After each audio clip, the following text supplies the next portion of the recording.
attacking Syria in case it drew in their Russian allies. Now the delay had worked in his favor. On the 5th day of the war, he moved on to the offensive, and Colonel Albert Mandler's entire armored brigade moved up along a single axis.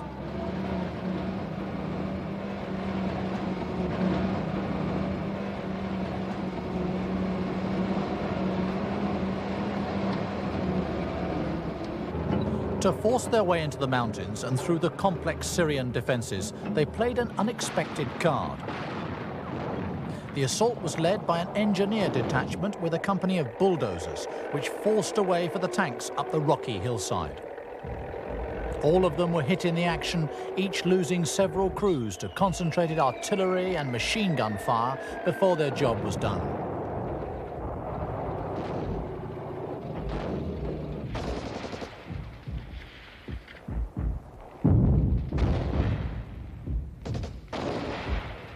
Gradually, the brigade fought its way up the steep ascent to take the Syrian strongpoints in hand-to-hand fighting.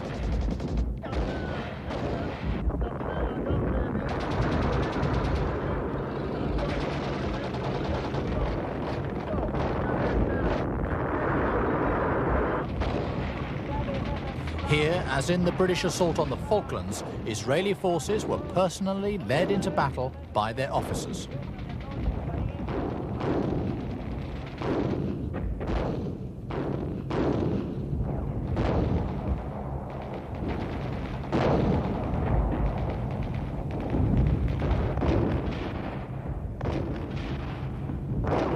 From the rear, Israeli artillery shelled the most stubborn Syrian strongpoints with pinpoint accuracy.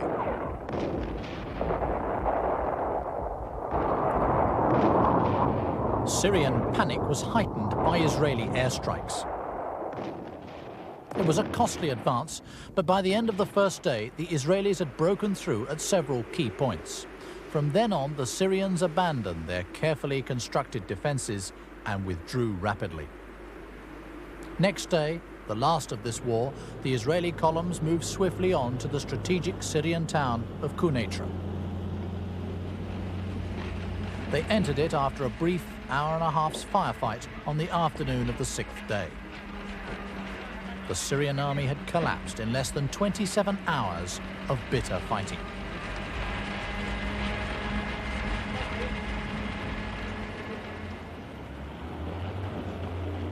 From here, the road to Damascus was wide open and the Syrian capital at their mercy. Only intervention by the United Nations halted the rout. It had cost the Israelis 115 dead. The Syrians lost about 1,000. Their outstanding victory gave the Israelis defense in depth for the first time in their history. Instead of being threatened by neighbors, Israeli forces now occupied the areas from which those threats were mounted. Now they posed the threat themselves. A matter for celebrations.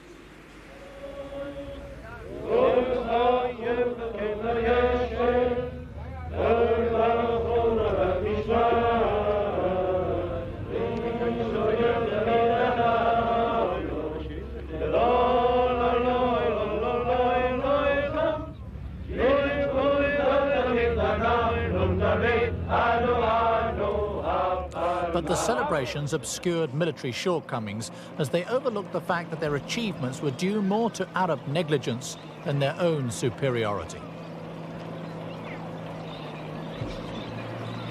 As a result, the Arabs who now gave in learned more from their mistakes than the Israelis did.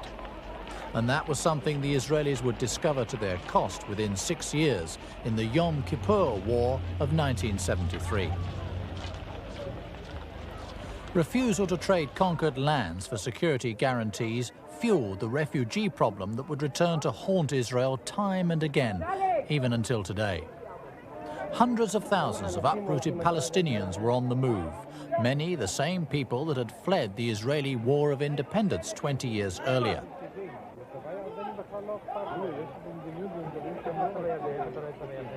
With Arab countries refusing to absorb them, many professed a desire to live in their homelands in peace.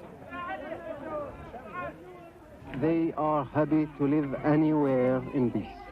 Yes, all right. Everything that they need, peace, everywhere. Nothing except peace.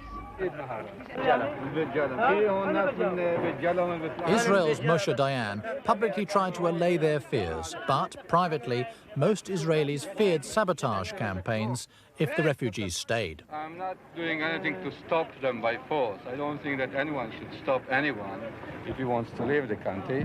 I'm trying to find out why they leave, and if they are scared or something like that, then to lift that, to ascertain them that there's no reason to leave. But if they do want to leave for a personal reason, then we do not stop them by force. The refugees, however, continued to struggle over the Allenby Bridge into unoccupied Jordan. Whatever the promises, they believed Israeli occupation would be harsh, and their plight highlighted the problem of statelessness and increased the appetite for revenge that led to the Yom Kippur War of 1973.